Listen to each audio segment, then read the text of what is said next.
Écoutez, ma réaction, c'est que nous vivons en fait un changement de société. Cette loi de transition énergétique n'est pas que la transition énergétique, c'est le mécanisme qui fait que notre société dans le futur ne sera pas comme elle a été jusqu'à maintenant. Le bâtiment, il est au cœur de cette transformation. Il est un des éléments forts pour réussir la transition énergétique, qui est à la fois transition énergétique et transition environnementale, transition écologique. Mais il est aussi, le bâtiment, c'est les gens qui habitent dedans, c'est les gens qui vivent dedans.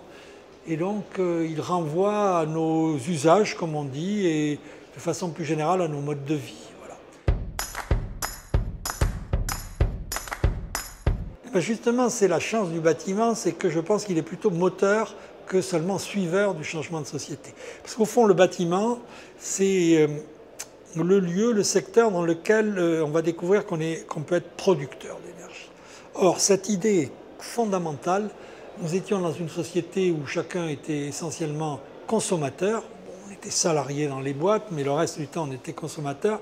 Et là, on va découvrir qu'à travers chacun des bâtiments dans lesquels on va être producteur d'énergie. Producteur et consommateur d'énergie. Mais c'est la première fois qu'on devient producteur. Et à ce moment-là, on va se poser des questions. Est-ce que notre production va être supérieure à la consommation? C'est le bâtiment énergie positive. Est-ce qu'on autoconsomme tout? Est-ce qu'on est autonome ou est-ce qu'on ne l'est pas? Tout ça, c'est des questions du changement de société. Le changement de société, c'est quel est le degré d'autonomie vers lequel nous allons aboutir dans la société urbaine. Quelle est notre autoconsommation dans la société urbaine? Donc au fond, le bâtiment, il est précurseur, déclencheur de ce changement de société.